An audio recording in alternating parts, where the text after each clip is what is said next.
మీకు కుందురదిని వెడల్పు చేస్తూ 1,00,000 ఎకరాల ఆయకట్టును తొలగించేస్తున్నారు. కానీ మీకు అక్కడ రావాల్సిన మైలవరం నుండి నీళ్లు రావడం లేదు, గండికోట నీళ్లు రావడం లేదు, కేసీ కెనాల్ నీళ్లు రావడం లేదు.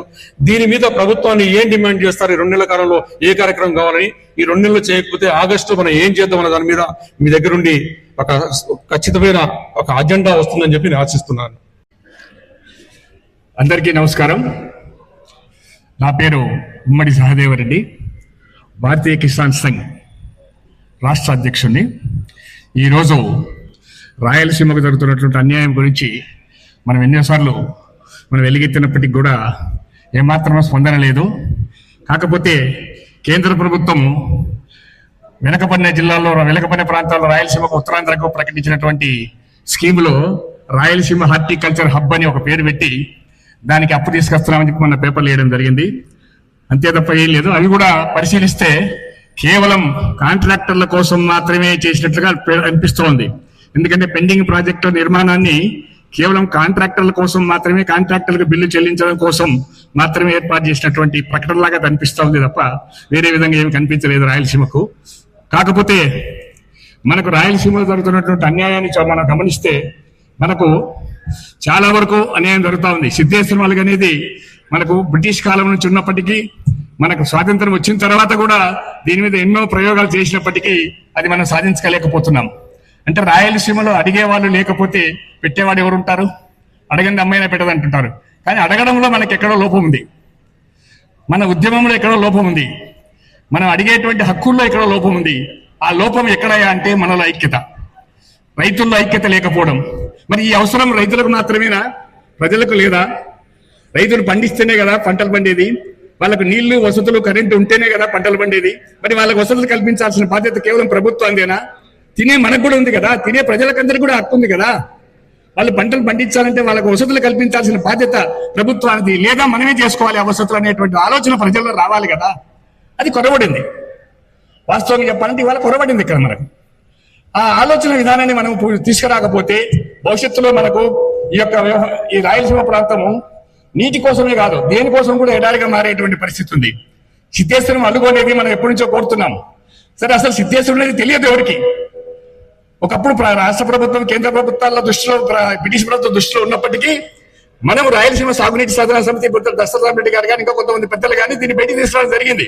అప్పుడు సిద్ధేశ్వరం దగ్గర ఒక ఆనకట్ట కడితే బాగుంటుంది అని మనం చెప్తే, ఇది తెలంగాణను, ఆంధ్రప్రదేశ్ని కలపడానికి బ్రిడ్జి చేయడానికి బాగుంది అనేటువంటి ఆలోచన వచ్చింది ప్రజలకు, పెద్దలకు. మరి బ్రిడ్జి చేసిన బాగానే ఉంది.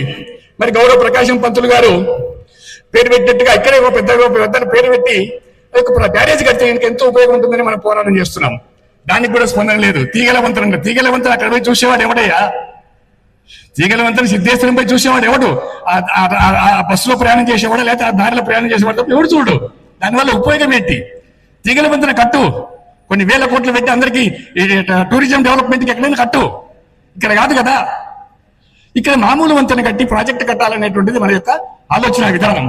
దానికి సరైనటువంటి చర్యలు తీసుకోవాలని చెప్పి మనం ఈరోజు కోరుతున్నాం. గౌరవ పెద్దలు ఒడ్డే శోభనాథేశ్వర గారు ఇక్కడ ఉన్నారు. వారికి చెప్పాలంటే పాదాభివందనం చేయాలి. ఎందుకంటే వారు అంత పెద్దలు. వారి వయస్సులో రాష్ట్రంలో జరుగుతున్న అన్యాయాన్ని ప్రశ్నిస్తున్నారు. వారు మనకందరికీ దిగమెరిగిన బ్రాహ్మణులాగా రైతు నాయకుడు ఎవరే అంటే మన ఆంధ్రప్రదేశ్లో ఒడ్డే శోభనాథేశ్వర గారని చెప్తాం మనం. అలాంటి వారు ఈరోజు మన రాయలసీమలో జరుగుతున్న అన్యాయాన్ని వెలుగెత్తించడానికి వచ్చారు. ఇంతకుముందు వచ్చి దశరథరామరెడ్డి ఆధ్వర్యంలో రాష్ట్రం, మన జిల్లాలని కూడా తిరిగారు, ప్రాజెక్టు చూశారు. ఇప్పుడు ఈ రోజు మన ఒక దిశానిర్దేశం చేసేదానికి వారు కృష్ణా జిల్లా నుంచి ఇక్కడ రావడము, వారి వాస్తవంగా వారు రావడం అంటే ఎంతో ఆనందం కలుగుతుంది, ఒక విధంగా బాధ కలుగుతుంది. వారి ఈ వయసులో చక్రాల కుర్చీ మీద మన దగ్గరికి వచ్చారంటే మీరు ఆలోచించండి ఒకసారి.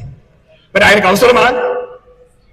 రైతాంగం నష్టపోతుంది, రైతాంగం కోసం నా జీవితం ఎంతో త్యాగం చేశాను, నేను అనుకున్నటువంటి ఫలితం రాలేదు ఈ రోజు కూడా, కాబట్టి నేను ఇంకా ఈ జీవితకాలం ఉన్నంత వరకు నేను రైతులకు సేవ చేయాలనేటువంటి భావనతో ఆయన చక్రాల కుర్చీలు వచ్చి మన దగ్గర కూర్చున్నాడు. ఇవాళ వారికి పాదాభివందనం చేస్తున్నాం. ఎందుకంటే అందరి పెద్దలు ఇక్కడ రావడం చాలా గొప్ప సంగతి. అలాగే ఇప్పుడు అసలు గత 2 సంవత్సరాల నుంచి మనం చూస్తున్నాం, వర్షాలు బ్రహ్మాండంగా పడుతున్నాయి, ఎక్కడ చూసినా నీళ్లు ఉన్నాయని చెప్పి జలకళ జలకళ జలకళ జలకళ అంటున్నారు. ఆ జలకళ అనేది బ్రహ్మాండంగా ఉంది, వాస్తవమే. గండికోటలు నీళ్లున్నాయి, మలవరం నీళ్లున్నాయి, శ్రీశైలం నీళ్లున్నాయి, నాగార్జున సాగర్ నీళ్లున్నాయి. దురదృష్టం ఏంటంటే రాయలసీమలో చాలా ప్రాంతాల్లో ప్రాజెక్టులు ఉన్నాయి, ఎప్పుడో పూర్వం పెద్దలు కట్టినటువంటి ప్రాజెక్టులు ఉన్నాయి, ఇలాంటి వాళ్ళు పోరాటం చేసిన వాళ్ళు వచ్చిన ప్రాజెక్టులు ఉన్నాయి. కానీ వాటికి ఇంతవరకు పంట కాలువలు లేవు. ఉదాహరణ చెప్పాలంటే కడప జిల్లాలో మైలవరం ప్రాజెక్టులు నీళ్లు 9.75 ఇవాళ 6.75 75,000 ఎకరాలంటే ఇవాళ 15,000 ఎకరాలు మారుతున్నాయి. కాలువలు కేవలం 15,000 ఎకరాలకు ఉన్నాయి. అలాగే పైడిపాలెం, అలాగే సర్వారాయ సాగర్, అలాగే కర్నూలు జిల్లాలో నంద్యాల జిల్లాలో కూడా ఇలాంటివి ఎన్నో ఉన్నాయి. అంటే కాలువలు లేవు, నీళ్లు ఉన్నాయి, కాలువలు లేవు. మరి కాలువలు తవ్వడానికి కూడా డబ్బులు లేవా ప్రభుత్వం దగ్గర? చిన్నవే, పెద్ద పెద్ద ప్రాజెక్టులు అలగనూరు, అక్కడ ఎక్కడి నుంచో తీసుకొస్తాడు గోదావరి నీళ్ళు అలగనూరు అంటుంటాడు, లేకపోతే బనకచెర్ల డ్యామ్ అంటాడు 75,000 కోట్లు, లక్షల కోట్లని. ఈ 1,000 కోట్లు పెడితే 10,000 కోట్లు ఖర్చు పెడితే రాయలసీమలో సస్యశ్యామలంగా 4-5 లక్షల ఎకరాలకు పారేటువంటి జల ప్రాజెక్టులు ఉన్నాయి. కాలువలు లేక చాలా సమస్యలు ఎదుర్కొంటున్నారు. దీని గురించి ఎవరు మాట్లాడడం లేదు. ఇక ముఖ్యంగా పెద్దల దృష్టి తీసుకురావాల్సింది ఏంటంటే జోలదరాశి రాజోలు ప్రాజెక్ట్ అని ఒకటి ఉంది, మీరందరూ కూడా వినింటారు. చాలా కాలం నుంచి రాజశేఖర రెడ్డి గారి జలయజ్ఞంలో ప్రారంభమైంది. అది రాజశేఖర గారిని 2009 డిసెంబర్లో 2009 ఆయన చనిపోయాడు కదా, 2008 డిసెంబర్లో ఆయన శంకుస్థాపన చేయడం జరిగింది. తర్వాత మూలపడ్డది రాష్ట్రం విడిపోవడం అంతా. రాష్ట్రం వచ్చిన తర్వాత మొదటి దఫాలో ఉన్నటువంటి తెలుగుదేశం ప్రభుత్వం దాని మీద దృష్టి కూడా పెట్టలేదు. 2019లో మళ్ళీ ముఖ్యమంత్రి జగన్మోహన్ రెడ్డి గారు వచ్చిన తర్వాత మీ నాన్నగారు చేసిన ప్రాజెక్ట్ అయ్యా అని మన లాంటి పెద్దలందరూ చెప్తే ఓహో అని చెప్పి ఆయన వచ్చి మళ్ళీ ఆయన శంకుస్థాపన చేశాడు రెండోసారి. శంకుస్థాపన చేసిన తర్వాత తమాషా ఏంటంటే 2022 ఏప్రిల్ మే నెలలో భూసేకరణ జరిగింది. సుమారు 9,000 ఎకరాలకు గాను 7,000 ఎకరాల భూమి ఉంటే 4,000 ఎకరాలు భూసేకరణ జరిగి రైతులతో అంగీకార పత్రాలు తీసుకున్నారు. నీకు ఎకరాకు 12.5 లక్షలు ఇస్తామయ్యా, మీరు అంగీకార పత్రం అంటే పాపం అమాయకమైన రైతులు సరే డబ్బులు ఎప్పుడు పడతాయని అడిగినారు. మీకు 4 రోజులు డబ్బులు పడతాయంటే అందరూ సంతకాలు పెట్టారు. సంతకాలు పెట్టిన మరుక్షణమే వారి భూములన్నీ కూడా బ్లాక్ లిస్ట్ పడిపోయినాయి, ప్రభుత్వ భూములుగా మారిపోయినాయి. వారు ఆ భూమిని అమ్మనీకి లేదు, కొన్నిటికి లేదు. 2022 నుంచి ఈ రోజుకు అంటే సుమారు ఖచ్చితంగా 4 సంవత్సరాల నుంచి ఆ రైతులు పడుతున్నటువంటి బాధ, ఆవేదన దేవుని కెరక. 2024లో ఎన్నికలు వచ్చాయి. ఎన్నికలు వచ్చి ఇప్పుడు పెద్దలందరూ వచ్చారు. ఇప్పుడున్నటువంటి గౌరవ ముఖ్యమంత్రి గారు ఆ ప్రాంతానికి వచ్చి నాది భరోసా అన్నాడు. వారి తనేడు లోకేష్ గారు వచ్చి ఈ ప్రాజెక్టే నా యొక్క జన్మ హక్కు అన్నట్టుగా మాట్లాడాడు. అక్కడ ఉన్నటువంటి ఎమ్మెల్యేలుగా పోటీ చేసినటువంటి వాళ్ళు, ఎంపీగా పోటీ చేసిన వాళ్ళు మీకు గత ప్రభుత్వం 12 లక్షలు ఇచ్చి అన్యాయం చేసిందయ్యా, నేను 24 లక్షలు 25 లక్షలు ఇప్పిస్తా అన్నారు. కానీ ఇంతవరకు ఏం లేదు, కనీసం మాట వరుస కూడా లేదు. తమాషా ఏంటంటే ఆ ప్రాజెక్టును రద్దు చేయాలనేటువంటి ప్రయత్నం జరుగుతున్నాయని చెప్పి మన దృష్టికి వస్తుంది. మరి ఇలాంటి పరిస్థితుల్లో ఆ రైతులు పోరాటం చేయలేక, వాళ్ళు భూములు అమ్ముకోలేక, కొనలేక, అప్పులు చేసి ఇవాళ పోతాయి రేపు పోతాయని చెప్పి పక్క ఊర్లలో స్థలాలు కొనుక్కొని ఇల్లు కట్టుకొని అప్పులు చేసి ఇవాళ వాళ్ళ ఉన్ననాతీతం. మనం మేము ఆ గ్రామాలు పర్యటించినప్పుడు ఒక రైతు అయితే ఆత్మహత్య చేసుకునే పరిస్థితులు చెప్పి మాట్లాడాడు. ఎందుకయ్యా అంటే అతని భూమి అమ్మనీకి లేదు, కొన్నికి లేదు, బిడ్డ పెళ్లి చేయాలి. సరే ఎలాంటి వాడు ఒకరికి మనం ఏమంటుందని తాకట్టు పెట్టాడు, అగ్రిమెంట్ మీద తాకట్టు పెట్టి 3 ఏళ్ళైనా 4 ఏళ్ళు గవర్నమెంట్ క్యాన్సిల్ చేస్తా అంటే నా డబ్బులు ఇస్తావా లేదా వస్తావా అన్నట్టు ఇంటికాడ వచ్చి కొడుతున్నాడు. ఆ భూమి అమ్ముడుపోతుంది. మరి ఆ భూమి ఎవరైనా కొనలేదు, కొంటే కూడా ప్రమాదం, ఎవరికి హక్కు లేదు దాని మీద, కొన్నా కూడా భవిష్యత్తులో హక్కు వస్తారా తెలియదు. ఈ పరిస్థితుల్లో వాళ్ళు ఆత్మహత్య చేసుకునే పరిస్థితి. ఇలా ఎంతో మంది కన్నీటి గాథలు అక్కడ ఉన్నాయి. మేము ఒక్కొక్క ఇంటికి పోయి రైతులు కదిలిస్తే అక్కడ కూలీలు ఉన్నారు, వాళ్లకు పనులు లేవు. దానికి తోడు ఏంటంటే ఈ కుందు నది ప్రవాహం ఎక్కువ కావడం వల్ల మన నెల్లూరు జిల్లాకు సోమశిలకు నీళ్లు వదలడం వల్ల ఆ గ్రామాలన్నీ కూడా చాలా వరకు 100 రోజుల దగ్గర నీటితో మునకలో ఉన్నాయి. పంటలు పండించుకునే పరిస్థితి లేదు. సరే ఏదైనా పెట్టుబడి పెడదామంటే ఈ భూమి రేపు పోతుందో ఎల్లుండి పోతుందో, ఈ గవర్నమెంట్ డబ్బులు ఇస్తుందో ఆ గవర్నమెంట్ డబ్బులు ఇస్తుంది. పెట్టుబడి పెట్టి పండించే పరిస్థితి లేదు, కూలీలు లేవు, పంటలు రావడం లేదు, పెట్టుబడి పెట్టే ధైర్యం ప్రజలకు రైతులకు లేదు. ఎందుకంటే పెట్టినాం అనుకో కనీసం 2-3 ఏళ్ళు మన చేతుల్లో ఉంటారంటే పెట్టచ్చు, పెట్టే పరిస్థితి లేదు. ఈ విధంగా రైతులు అక్కడ ఎంతో అన్యాయం అయిపోతుంటే కూడా ఎవరు మాట్లాడలేదు. నిన్నగాక మొన్న గౌరవ లోకేష్ గారు ఆ గ్రామాన్ని విజిట్ చేశాడు, ఆ ప్రాంతాన్ని విజిట్ చేశాడు. రైతులందరూ రిప్రజెంటేషన్ ఇచ్చారు, అక్కడ ఉన్నటువంటి తెలుగుదేశం నాయకులు రిప్రజెంటేషన్ ఇచ్చారు. కనీసం మాట వరుసకు కూడా మీ కష్టాలు తీరుస్తారని మాట రాలేదు. అంటే ఏంటిది, ఎక్కడున్నాం మనం? అది నేను ఆ గ్రామస్తులకు చెప్పా, నువ్వు ఈ పార్టీ ఆ పార్టీని కొట్టుకొని వస్తున్నారు ఎందుకయ్యా మీరు? ఏ పార్టీ వాడు ఏం న్యాయం చేశాడయ్యా? ఇప్పుడు 10 ఏళ్ళు అయింది, ఒక్కడైనా న్యాయం చేశాడని అడిగితే సమాధానం లేదు. కానీ సాయంత్రం వేళకి ఏదైనా మీటింగ్ నాటాయంటే మా వాళ్ళు అరుస్తారేమో, మా నాయకుడు అరుస్తాడేమో, మా నాయకుడు కోప్పడతాడేమో, ఇలాంటి భావన. అట్టేటప్పుడు మన ఐకమత్యం లేకపోతే ఎవడయ్యా మనకి ఇచ్చేది? అసలు ఆ ప్రాజెక్టు నిర్వాసితుల ప్రాబ్లం చూస్తే అన్నిటి కాదు, ఇది వడ్డే సోమనాథరెడ్డి గారి దృష్టి తీసుకెళ్తున్నాం. ఎందుకంటే వారు గవర్నమెంట్ని ప్రశ్నించేటువంటి హక్కు ఉన్నది ఆయనకు. ప్రశ్నిస్తున్నాడు కూడా ఈ మధ్య కాలంలో చాలా. కాబట్టి ఇది కూడా రాజోలి ప్రాజెక్టు విషయం కూడా ఖచ్చితంగా ప్రభుత్వం ప్రశ్నించాలని చెప్పి కోరుతున్నాను. అలాగే గండికోట భూ నిర్వాసితులు వారు ఎప్పుడైనా రాజశేఖర రెడ్డి కాలంలో లక్షల ఇస్తే భూమికి కొనుక్కుంటే వాళ్ళకి ఈ రోజుకు సరైనటువంటి వసతులు కల్పించలేదు. R&R ప్రాజెక్టు సరిగ్గా ఇవ్వలేదు. వాళ్ళు బాధపడుతుంటే సరే నీకు 4 లక్షలు ఇస్తా 5 లక్షలు ఇస్తాను ఒక ప్రభుత్వం చెప్పా. ఈ ప్రభుత్వం వచ్చి ఇంకొక 3 లక్షలకు ఇస్తా అని చెప్పా. ఇంతవరకు ఇవ్వలేదు. వారి జీవితాలు చూస్తే చాలా ఘోరంగా ఉన్నాయి.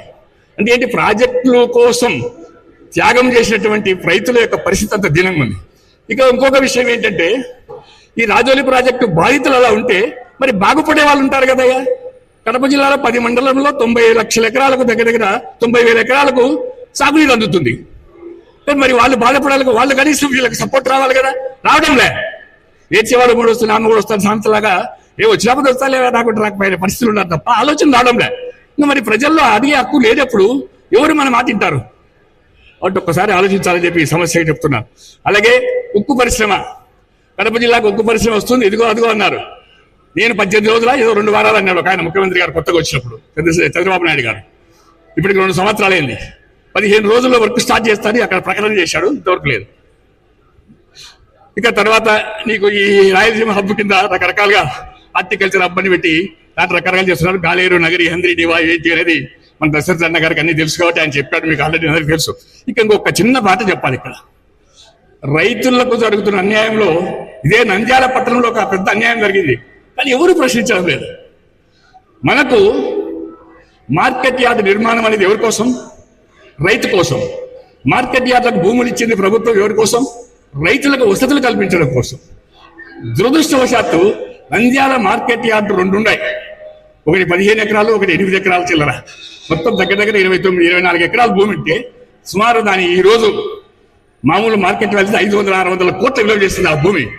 అటువంటి భూమిలో 2 ఎకరాలు తెలుగుదేశం పార్టీ కార్యాలయానికి దారాదత్తం చేశారు.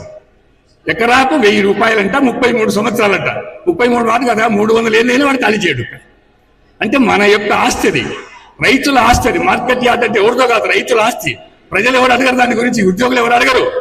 కేవలం రైతులు, రైతు సంఘాలు, రైతు నాయకులు అడగాలి. వేరే వాడికి అడగలేరు వాళ్ళు, ఎందుకంటే వాడికి అవసరం లేదు అది. ఇలా దారాదత్తం చేసుకుంటూ రైతుల ఆస్తులు పోతున్నాయి. క్వశ్చన్ చేయడం లేదు. మేము భారతీయ కిసాన్ సంఘ్ తరఫున దాని మీద ధర్నా ఏర్పాటు చేస్తున్నాం. అలాగే హైకోర్టును ఆశ్రయిస్తున్నాం. రకరకాల ప్రయత్నాలు చేస్తున్నాం.